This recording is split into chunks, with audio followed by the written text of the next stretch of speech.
What is up, everybody? Welcome. It's the last episode. Yeah, we are down to our last episode of this season. So, yeah, I mean, this isn't the end of it, but this is going to be the stopping point of season 1 with some time delegated in between, and then a powerful comeback with season 2. So yeah, welcome. Thank you all for tuning in to this last episode. Hope you all had a good week. It is getting brick as fuck outside. This morning I think it was at least 30 degrees, so I hope y'all got y'all winter coats, y'all scarves, cause I mean, winter is here. I think it's supposed to snow sometime this week. I don't even know how that's going to turn out, but Mother Nature wasn't fucking around. She was not giving us an opportunity to enjoy summer and sun. She was like, fuck this. We got to stay on schedule with the season. So, yeah, I hope y'all staying warm and getting y'all pumpkin spice or whatever the fuck y'all get and stuff, and go to Barnes & Nobles and read some books or whatever. But welcome, episode 22. Yeah, we here, and this episode is really, I feel, just a free-for-all. Nothing regarding pop culture topics. I was kind of just wanting to take it back and just base this episode around the achievements and the stepping stones. Just a sort of reflection episode, because I think every now and then we go through life and we're always looking at where we're not at or what we don't have yet. But sometimes we got to stop and actually take a moment to reflect and look how far we've come. So I think for me, especially speaking for myself, I think this was a great time to definitely reflect with you all my listeners and all my followers. So yeah, no what's the whiskey friend. I ain't got no tea for y'all. I really, and honestly, it's a little bit refreshing to just not have to invest some time into figuring out what's going on in the celebrity lifestyle, because if you guys knew me before then, you would have known that that's a commitment in its own, because I did not invest a lot of energy and time into what other celebrities were doing because I was too busy trying to focus on my own goddamn life. So, but I mean, it panned out. It was good to, obviously, looking back, bring these topics to the forefront, and when doing the show with Chris, bring in two different thought processes on how we view the situations, how we would have handled it, and definitely expressing our opinion, because it's just something we do in this day and age. No matter what, like, everybody has an opinion and everybody's always willing and wanting to express it and feel heard. So there was definitely no shame and no regret in doing the What's the Whiskey. But like I said, on this episode there would be no What's the Whiskey friend. I want to take a moment and I guess go over some of my highlights, some of my best moments on the past episodes, and just kind of reflect on those and why I chose these and what they meant to me in that moment. So, and then we'll still definitely have the keeping it real, because I got to keep it real with y'all every episode. First episode, it don't matter. I always got to bring a moment of clarity, a moment of thought and opinion and conversation to get people thinking and hear people out and be able to get people to hear me as well. So yeah, I mean, we can jump right into, I guess, this portion of the What's the Whiskey friend. Some of my highlights, I'll start, let's see, I think I will start, okay, I'll start from the beginning and work my way up. So coming in first is the Carter's album, which was spoken and talked about on episode 3. I chose one of these moments. I chose this moment first because it was just so funny and interesting. When Chris and I were kicking off the show, we were about, I want to say, 2 episodes in, and just trying to get used to the coming up with the content, staying on top of what's going on and what's happening, almost trying to be like TMZ specialists and Channel 9 news and shit. So I remember this was during the summer and we were at Asbury chilling at the beach with a few people, and when it was time to go, I got on social media and like front page, you might as well call it front page news, like the world stopped during the Carters and their On the Run tour. They once again like Beyonce secretly dropped an album with Jay-Z, the Carters, and then they dropped I don't know if they dropped the visual at the same time, because I don't know when I exactly saw the visual, but I remember not seeing it too long after. Like, I saw it very soon after. So I'm just gonna say maybe they did. I'm guessing they did drop the visual for Ape Shit. But listening to it in the car, I just remember like getting on social media, we're getting ready to pack up and go, and I'm just like, nigga, Beyonce and Jay-Z just dropped an album. So what? Like, okay, so when we get in the car, we definitely gotta tune in to what's going on. We gotta hear the album. We gotta hurry up and get our opinion going and our impression on it so we can talk about this, because we got recording coming up in a couple days. So that was like gonna be the highlight of the show, because the show before, I remember saying like, oh shit, is Beyonce gonna give us an album, or is it going to be something new? And long and behold, I mean, she must have heard me. So somebody must have told her I was talking shit, and then she dropped an album, and she came with, I mean, the album was dope. The album was good. I loved majority of every song. I think Ape Shit was a good turn up. I used that as the intro of that episode, I remember.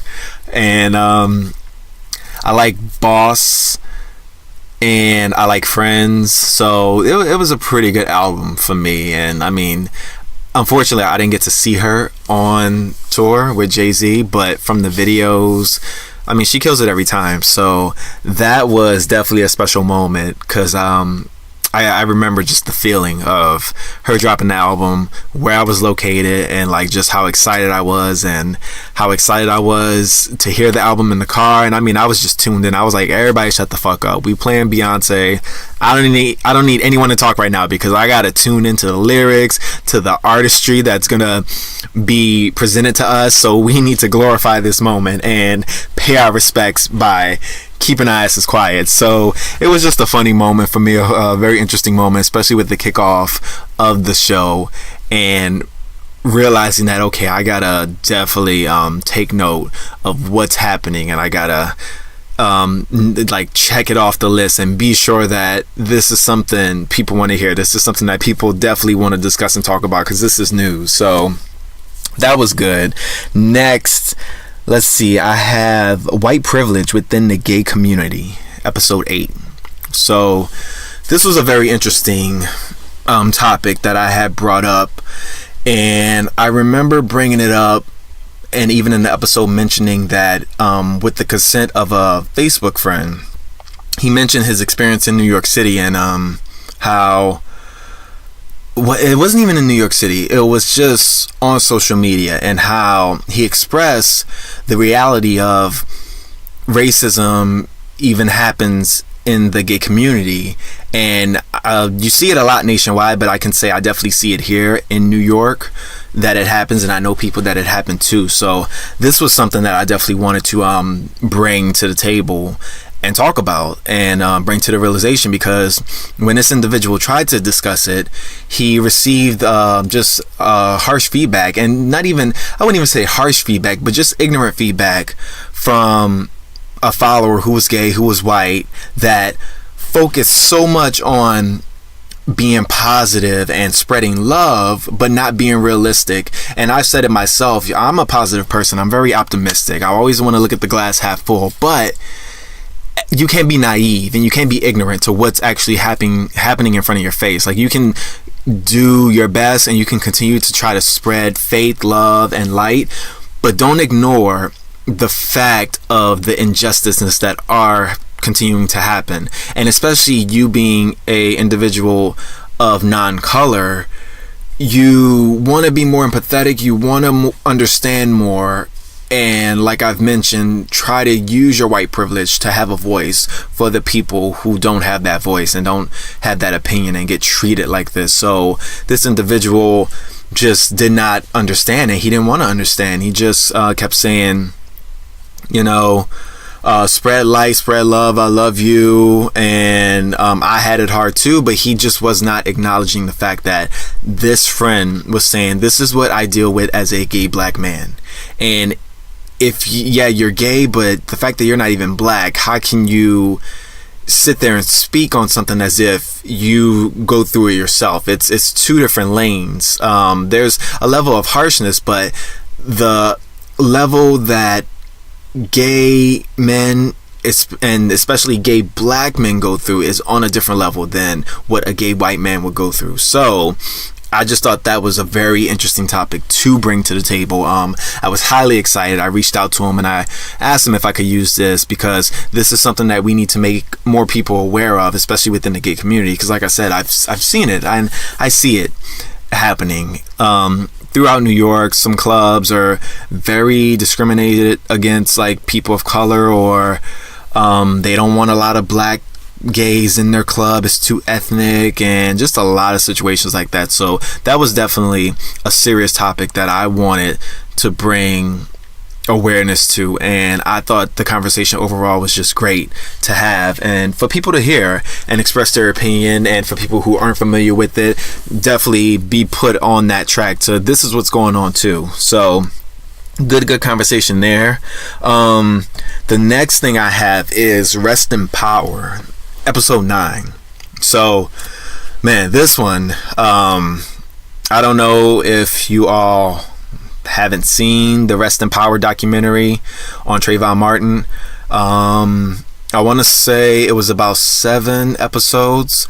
I don't know. I just I lost track in it, because I just not too long ago finished all the series episodes, and I just got so infuriated all over again. Just and when you hear, you got to be prepared for it. I mean, this happened, it's been some time, but the pain and that fire and that fume is definitely still there, because my blood was just boiling on the fact that this man has gotten away with something so extreme, and you would think that he would go in hiding, or he would show some kind of sympathy or remorse, but his actions continue to escalate the anger that I had, because he really just didn't give a fuck. Like, Zimmerman really just did not care. They expressed in the documentary how he got a rebel flag, I believe, and he was like signing it,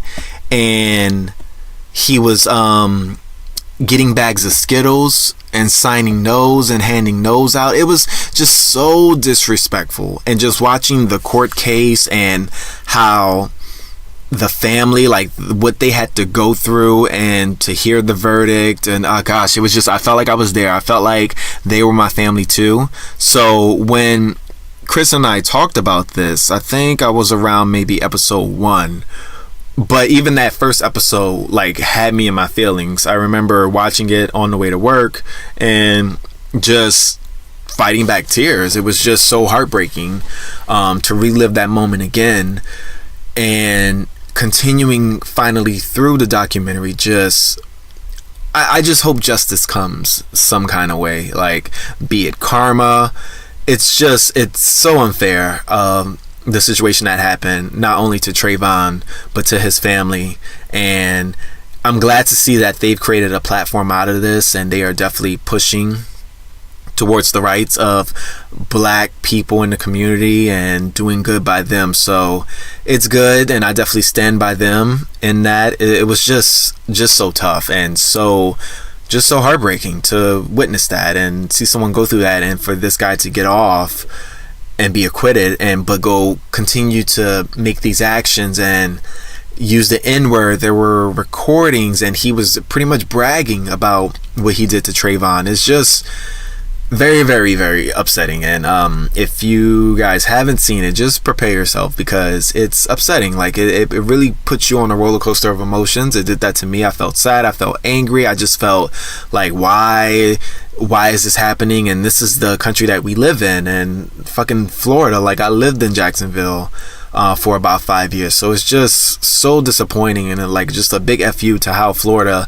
and their laws and their enforcements and stuff and how they handle things. Just, I definitely would not ever want to move back to Florida, barely even want to visit. But it's just a situation that even outside of Florida, we deal with this as a nation, and we continue to deal with it, and we just got to hold our ground and keep fighting and keep pushing, just as long as they don't silence us. So this was a very, very important topic that I brought up to the show, that Chris definitely wanted to talk about, and coming so far into it, I wish we had another moment to maybe discuss the overall documentary, but definitely like great show. Just, it hits you because it's not fiction, it's real. So that was a good episode. What I got next is our personal journey. So episode 11, I thought it would have been a good idea because one of the main reasons why I wanted to do this show is to kind of connect with people on all levels of the spectrum, and one of the important ones were mental illness. Being a person that has gone through it to an extent, I definitely wanted to be a voice for people who feel that they can't express themselves and they have no one to talk to, or they're going through it alone. So episode 11, I spoke to Chris. I think I spoke to him on air or something. I think I surprised him, but I thought it would have been very, very good to talk about ourselves in a vulnerable state and mention a time when we had to deal with mental illness of our own, and how we got through it, and like what it was like going through it.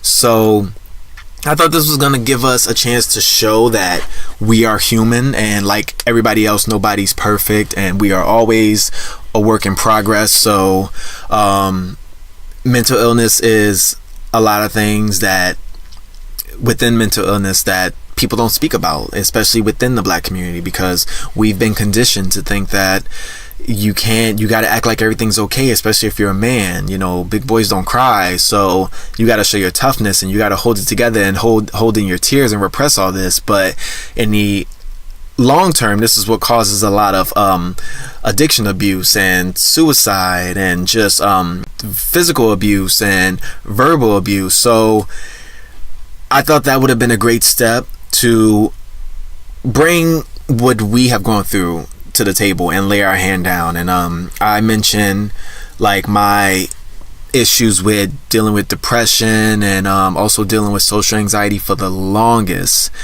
and how I had to work through it. I had to do what I could, the most organic way possible, because I had my own beliefs aside. Not, everybody has their own way of handling things. If you feel like you need to go to a psychiatrist and you need to be put on a medication, then yeah, like anything to kind of push you in the route of getting better. But me, because I'm so stubborn with myself, I didn't want to be placed on medication because I witnessed a lot of abuse being done from like within the family. So I think growing up, witnessing that and seeing how it made certain people that I love and I cared about, my mindset was always, I don't want to be put on medication because I don't want to be like this that I was witnessing when I was a kid. So it just brings back that kind of traumatic sense and that kind of image. So I wanted to do it organically. I wanted to fight the fight, and man, did I fucking fight the fight when it came to social anxiety. And I don't think I want to say I briefly / kind of deeply went into it, but I want to kind of reiterate it again so people know that it's not easy. Like, it's going to be hard, but you stay focused, you keep the faith, and you put in the hard work, and you got to believe in yourself, you got to love yourself. You can definitely push through it, because when I dealt with the social anxiety, when I first moved to New York, I don't think I had any issues. I think like a lot of people, you wanted to be in the limelight, you wanted to be where everyone else was, and you wanted to be noticed. And I remember when I started getting tattoos, I had my mind made up that I would only get tattoos in hidden spots. I would not get tattoos in spaces where people can see them. So I started with my underarms, under my biceps. I got my mom's initials and my brother's initials, and I think I got like a little script on my chest then at the time too, and these places that I would have to be shirtless. So I think as I got older, I started to become a little bit more rebellious, and I started to just slowly take a foot out of the conformity of like what everyone else was doing, especially in New York City. So I started to get tattoos. I started to go into creativity and kind of construct my own ideas of the tattoos that I want and where I want them, and I wanted this symmetry with it and this balance and the type of tattoo. So I went through this phase of I'm gonna be rebellious. I want to still kind of be seen, and I want to be a little bit more expressive with my art and with what I put on my body. So all this was happening. Got tattoos on my arm. Nothing too crazy. Got something on my side, rib cage. Got something on my leg. And then I think subconsciously, when you go through a mental illness, a lot of it stems from childhood trauma, and some people don't realize that. So for me, it could have been a childhood trauma. It could have been a portion of that, and it could have been what I was dealing with there.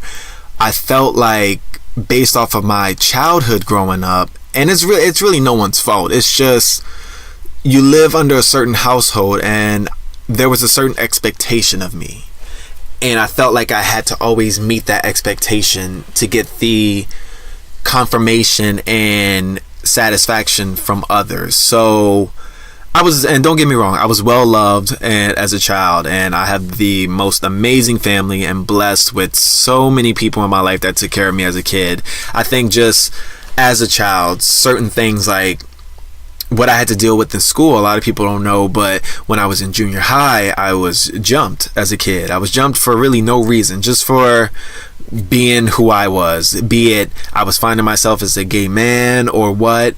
Or I was considered the pretty boy. I was going to a very hood school in New Orleans, so it's just, who knows where that stems from. But all that plays into when anxiety and when depression can trigger. Sometimes it's not the case, but majority of the times it could be the case. And I think for me, it was a portion of that. It was a portion of just my upbringing and me as a child, always being quiet, always being shy, not raising my hand in class, just being the loner, not having too many friends, just having one best friend, and just being picked on, being bullied a lot. I think that branch kind of regrew once I hit about 24, 25, and something started to change within me, and it wasn't good.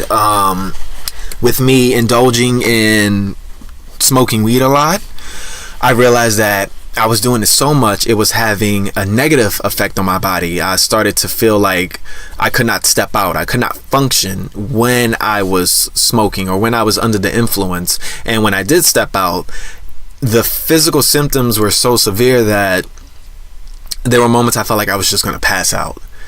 And it was like these panic attacks, this fear of dying, just something was off. And so finally, when I had to get that checked out, it just came back as like, definitely panic attacks and anxiety. Now, the level of anxiety was something that we had to figure out next, and come to find out, it was social anxiety. So it was me being in social settings based off of a trigger that may have happened from my childhood up to now, that's causing me to now all of a sudden go from someone who didn't mind going out, didn't mind being at parties, being a socialite, wanting to be known by everyone, just wanting to be popular, to now someone that was now being told, oh, you have slight agoraphobia, which means that you are slightly, not a severe case, but you have cases where you don't even like to leave your own house. You don't even like to leave your own apartment. And it was like that when I was unemployed for 6 months. My anxiety got so severe, I was ordering my groceries to my door.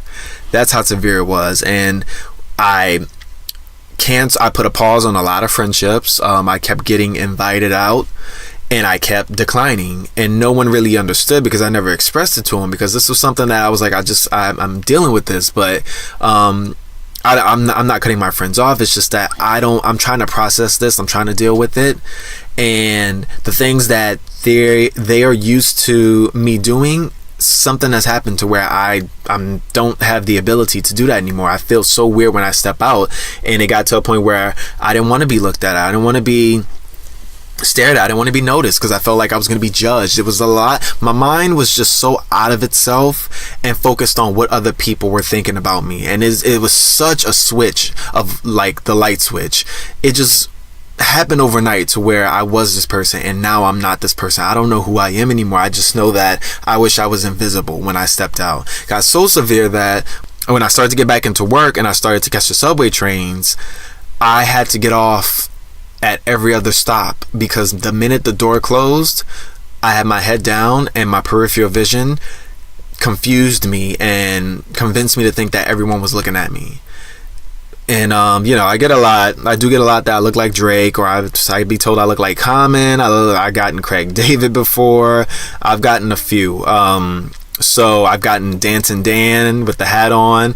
So all that to me at that point was just torture, where it was like, gosh, I don't want to be told I look like this. I don't want to be noticed. So when I got on the train, I would start breaking out in sweat, get shortness of breath, felt like I was going to pass out, and I would have to get off at every other stop to catch like my breath, to get some fresh air. I would have to kind of coach myself mentally. You can do this, get to work, do what you got to do. And then I would have to get on again and try to put my back towards the crowd or face like the door as I'm on the train. It was just crazy. And I eventually got to a point where being unemployed allowed me to dig deeper into my mind and figure out like what's going on with me and understand who I am as a person. And I had to learn about myself. I had to tap into like some traumas and open some doors. And then when I started to see therapy, I didn't stay there long because thankfully she was like, well, I did most of the work. I read all the books and I did all the practices, the meditation, the prayers,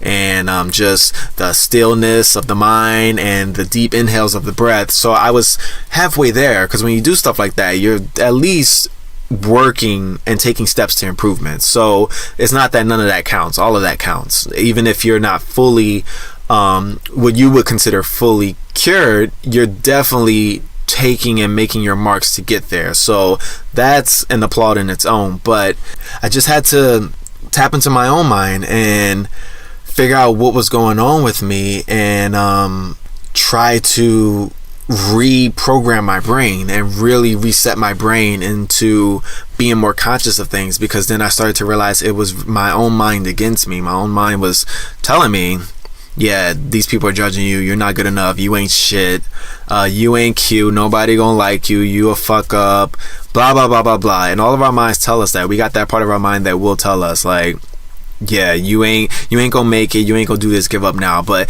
I think I had to realize that wasn't really me talking. It was just the ego that was talking, and that's the part of my mind that's always gonna like go against me, but it's not me. The part that is me is the part that's telling me like, you got this, don't worry about them, nobody's looking at you, people thinking 10,000 thoughts a day, nobody's thinking about you, people have eyes, they can look, you can look too, but don't think that anyone's talking about you, and just be focused on what's happening in the present moment. So it was definitely a journey.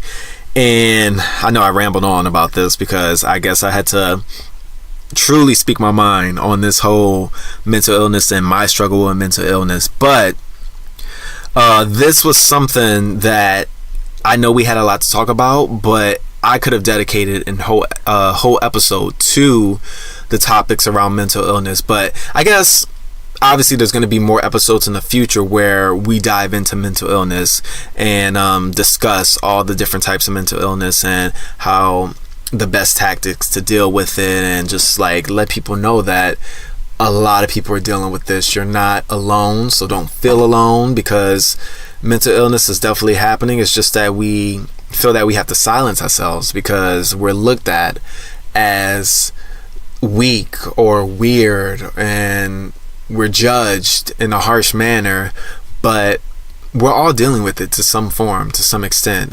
So it could be an insecurity about ourselves. Like we're all kind of dealing with the mental illness to a certain degree.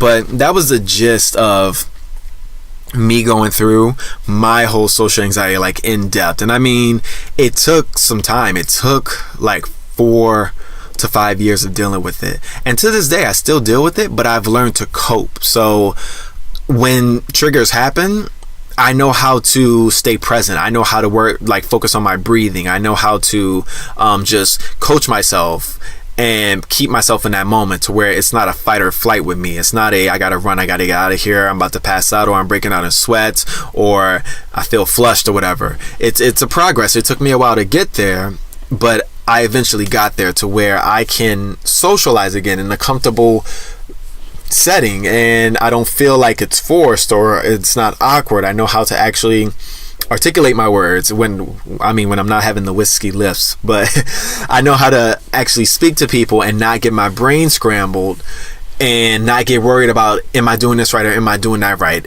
I mean, at the end of the day, we're always going to kind of critique ourselves, but I don't let it affect my overall decisions to better myself and to continue my career path. So I thought it was just great to just talk about it, because even for me, it was a detoxing moment. It's good. Like, I feel so just rejuvenated when I talk about stuff like this. I feel like I'm just, once again, getting something out of my pores and out of my soul, this darkness out, and I feel so cleansed and I feel so just pure and refreshed. So it's always good to talk about it, and that's why I highly recommend seeing a therapist. It doesn't mean you're crazy. It doesn't mean anything's wrong with you. It just means that sometimes the best medicine is to just vent and talk to someone who is just there to listen and just there to help and get you to understand and see it from your point of view. Like, sometimes that's what we need. We don't need someone to tell us what to do.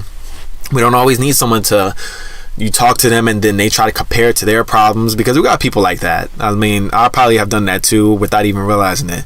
You just want someone to just listen, and it's sometimes we need to be the listeners and understand where another person is coming from if we want to be heard as well. So yeah, good topic, and I look forward to talking about many more mental illness and how we can fight the fight against it, and how we can get people to be more centered within themselves and be more balanced and just light on their feet, to where this isn't weighing them down, and be more focused and confident. So we can move on to the next one, because I think I rambled on about mental illness for a good chunk. Next I have Why Did the Beaver Cross the Road? So this was episode 14, and I chose this because this was such a left ass story that I was not expecting. And this was the story that Chris brought about a lady running over a beaver, going inside to call like the, I don't know, SPCA or something to come and deal with it, the cops. Comes back outside and then sees a homeless man pretty much fucking the beaver. I chose that because it was such a funny what the fuck moment. I didn't expect that. I didn't know. I forgot what I was gonna expect, but I definitely didn't expect that. And my reaction, I remember my reaction, my face got red and I was like, oh shit, what? Like, it was just one of those moments. So that was a funny, caught off guard episode, and just one of those humorous moments that him and I have had on the previous episodes. But this one I definitely wanted to highlight, because I was like, we stopped recording, I was like, wait, what the fuck? I'm still like, my head is being wrapped around this whole topic, that this is an actual article of something that actually happened. And I felt like I was in the fucking Twilight Zone. But I thought that was such a funny ass moment to reflect on and go back on. Let's see, I got one more. Oh yes, of course. So the last one I have is Table for One, Please, episode 19. So I chose this as the last one, and I chose this overall because with all the changes and everything, this was the premiere of me doing an episode on my own. So that was just, to me, a big milestone and a big stepping stone to reflect on. And we're all going to start somewhere. When you start something and you're not as familiar with it, you keep trying, you get better at it, and soon you become a pro at it. So I'm not going to sit here and act like I'm the best at doing shows and doing podcasts. I just told you I dealt with social anxiety and I was a timid ass person. So this right here is definitely a big challenge on its own for me to tackle. But I want to reflect on this first episode, because I will tell you for sure, a year down the line, 2 years down the line, maybe even 6 months down the line, I'm going to look back on this first episode of me doing the show, an episode by myself, and just like, I mean, I'm gonna grin my ass off because I'm gonna realize how far I've come from that moment to where I'm gonna be 6 months from now, a year from now. And I think everybody should have that mentality. Always look back to see how far you've come, to reflect, so you know that you're definitely putting in the work and you're kicking ass and shit. Don't always beat yourself up, and focus on how far you have to go. Look at how far you've come. And that's that's like a quote that I've always tried to live by, is I'm always going to have something that I'm trying to grab. There's always going to be a goal. Continue to make goals, but don't focus on how far you have to go still. Focus on, damn, like, I made it this far doing all this shit, going through all this, and just enjoy the journey. Like, make the best out of the journey, make the best out of the experience, because to me, I feel that's really what matters. So that's why I wanted to make Table for One Please episode 19 the last one, because from here on out, I mean, shit's just gonna skyrocket and we only going up from here. So that wraps up our reflections, our highlights, our walk down memory lane. We could take a break, and when we come back, we gonna do a Keeping It Real segment. Alright, and we are back. Hope you guys had a good break. So we got Keeping It Real, and for this last episode, kind of going into play with what I was just speaking before the break of me predicting my skyrocket from here, I wanted to circle around the word passion and how we view it and just how I look at it. I feel it's something that everybody should have, and I think it should be one of the main things that's fueling people to live life to the fullest, and what they partake in their everyday life should be filled with passion to some extent. I strongly believe that following your passion is of high priority. I think we get so caught up in the everyday, I want to say struggle, the everyday life of, you know, we got bills to pay, we have responsibilities, and you need a job, but you don't want to live a life just waking up, forming the same habits every day, just going to the place that pretty much dread, that makes you feel miserable, you hate going to, for that lousy paycheck. I think you got to do what you got to do. You got to make some sacrifices, and you want to make some compromises, but I think it's good to have when you're en route to reaching a goal. If you're trying to get that better job, and obviously you need a job to pay bills, yeah, but you're setting those goals on how you're going to get that job, how you're going to get that pay, how you're going to place yourself where you want to be. And following your passion, for me, I'm stubborn as it is, and I feel that when I'm not following my passion to a certain degree, I'm self-harming myself. I'm self-depriving myself. I'm starving.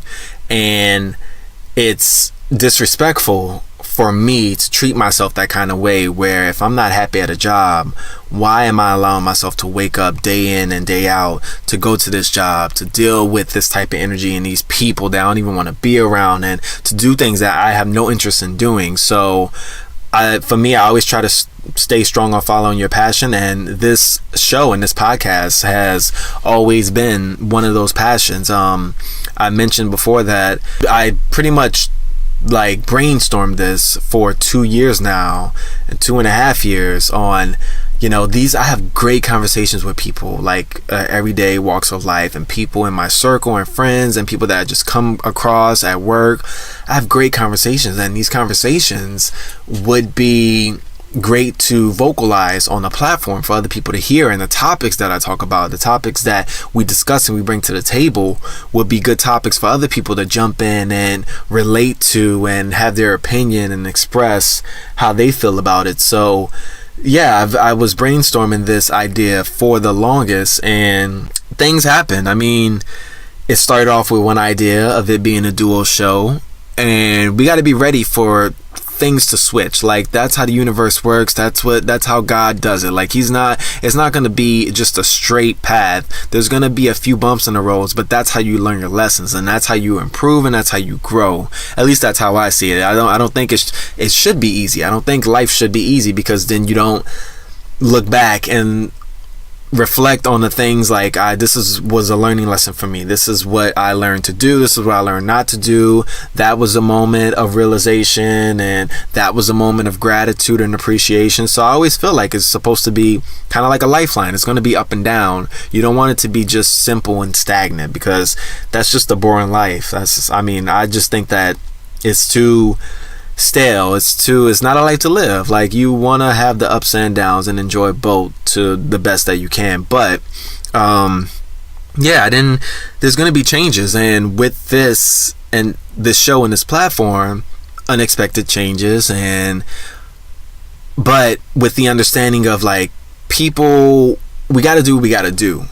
And when people are trying to push to their path of growth, I can't do nothing but support that, especially if you're someone close to me. I'm like, do what you have to do, because we all have individual passions at the same time. So this show for me was that passion that I knew no matter what happened, I didn't want to give up. I didn't want to just quit and throw in the towel, because I wasn't going to stay true to myself, and at the same time allowed the idea of I couldn't have done this on my own, or I was incapable of doing this on my own. All this brainstorming, all this behind the scenes, and me staying up late hours and a lot of sacrificing, I was going to let that moment appear where I was going to doubt myself and say, well, you can't hold it on your own. Of course the fuck I could hold it on my own. So I was going to hold it on my own. I was like, okay, well, with this monkey wrench, with this distraction that kind of happened, now I got to take a different route. So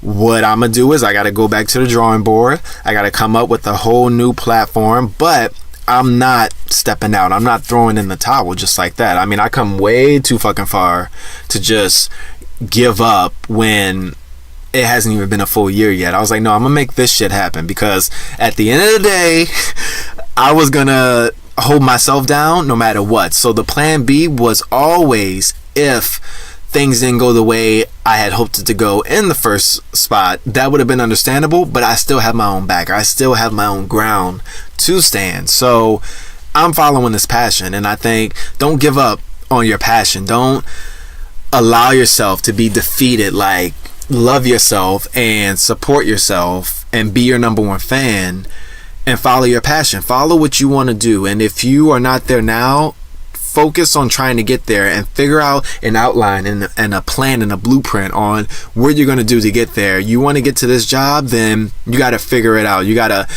get the necessary training, or reach out, or update your resume. But it's one thing to have a passion, but you want to follow through and you want to act on that passion. So don't just sit down and stay in bed and shit and complain about how you don't like this life as if you don't have a choice.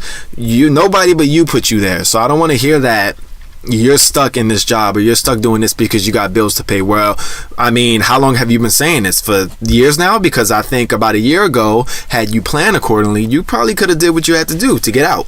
So follow your passion, do what you love, because tomorrow's not promising, and you don't know, God forbid, when something happens. But you want to leave a legacy. You want to leave on the thought that I was doing what I loved. I woke up and I didn't even consider it work sometimes. I considered it a career. I considered it just a passion of mine, that fire that I just enjoyed doing. It was just that part of my life. So I encourage a lot of people to just do what you want, because I see so many individuals I come across and they're just tired, and this isn't for them, and they're just miserable. But I get so inspired by the ones who are yearning and are hungry for the next thing. The ones who I've witnessed are now trying to go back to school and get their masters, are now like, I want to get in this job, so I'm going to take this class, or I'm going to teach myself this, or I'm going to go after that, I'm going to ask for this. Closed mouths don't get fed. So you can sit there and complain, but if you ain't out there speaking up for what you want and standing up for what you want and fighting for what you want, then shit, you just in the grave, because you ain't doing shit, and you're going to be stuck where you are until you start believing in yourself and you start doing what you got to do. So you better get yourself up, be grateful you alive, because that's the first thing you should do when you wake up, and do what you got to do and continue fighting. And it don't matter how old you are, how young you are. Some people, when they reach a certain age, they feel like, well, this is it for me. I can't go back to school, or I can't take this job. Step outside that comfort zone. It's never too late. It doesn't matter what age you are. It's never too late to switch careers. We have so many options in this country. Like, you have so many opportunities despite the shit that we got to deal with. You have so many opportunities.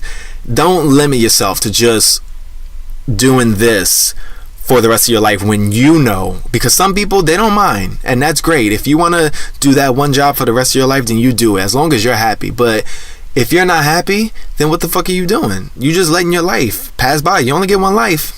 There's one shot, so you gotta stick it and don't mess it up. I mean, don't fuck it over, and don't just lollygag, and then you looking back like, damn, I done wasted 20 plus years of my life doing nothing, doing the same thing, doing the same routine in the same dead-end job, posting the same selfie. Get me out of here. Like, nah, you should be liberated. The weekends should not be your reason to escape your 5-day work week, because we spend most of our time at work. So you should not always feel the need like you got to take a vacation. Like, you want to make it to where, obviously, we got to go to work. So let me bring it down. Let me keep it a little real, okay?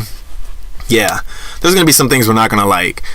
It could be 50-50 even. I like my job, but you know what? I don't like getting up early. But we still manage to do what we got to do, because if you really enjoy what you're doing, then all those things you kind of look past those, and they don't matter as much. But you want to try your best to make your work weeks sort of like a vacation. Like, instead of looking forward to the weekend to drink and drown out your problems with work, and then, oh my god, I hate Mondays and shit. Like, follow your passion, figure out what you want to do. So many choices, so many things. Obviously, read up or do what the hell you got to do and get there. And push yourself, and be around people that will push you to get there. When they know how bad you want it and they care about you, they're gonna push you and do whatever to stand behind you to get you there to where you need to go. So that's it. I'm gonna stop venting, because that was another vent moment where I just had to lay it on the line. That was our keeping it real. Just remember to follow your passion and go after what you want, and just don't be on standby and don't be in limbo. So with that being said, we can still do wins and losers. I don't have any losers for the week, but I do have some wins, and I just want to give one win for this episode to my followers and my listeners. Thank you all for continuing to support. I say it like almost every episode. I appreciate it so much, and I'm already feeling it like in my spirit, like as it's a bittersweet moment. It's the last episode, but I'm just so excited. I feel myself getting much more comfortable each episode, especially doing it alone, that I'm so excited for season 2, and I'm so ready to start planning and start thinking ahead of what I want to bring and how I want to connect with people and how I want to get you guys excited. So I want to give you guys the W, though, for definitely sticking through it with me. I want to give a W to all the people who shouted Whiskey and We out through all this.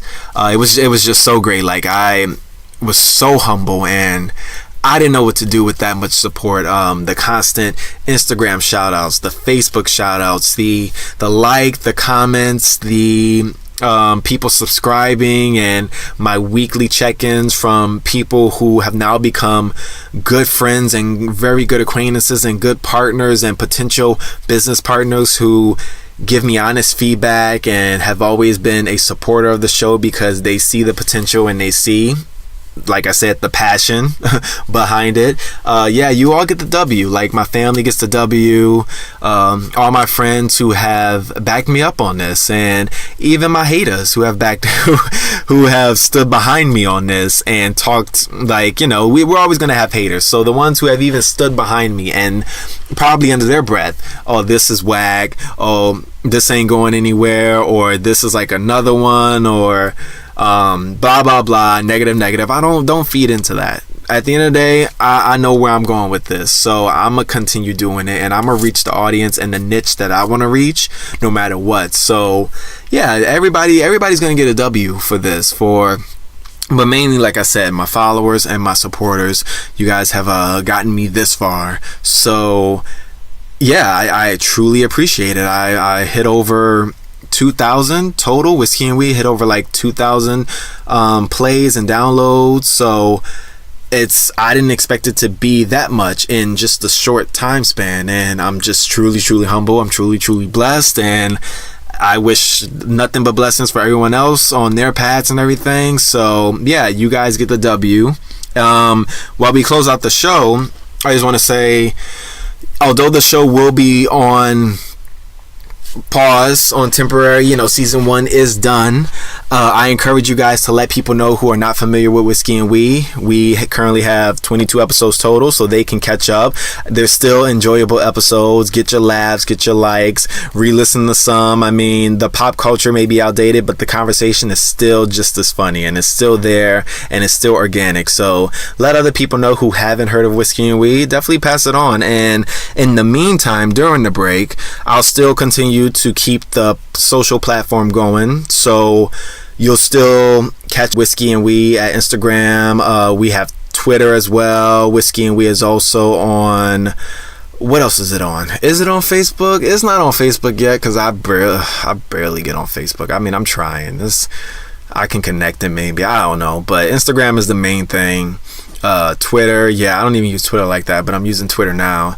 And in the works, hopefully in the future, YouTube, maybe some web channels. We don't know. It's just, element of surprise. But season 2 is definitely going to bring a different dynamic, and I can't wait. I can't wait to express it with you guys. So,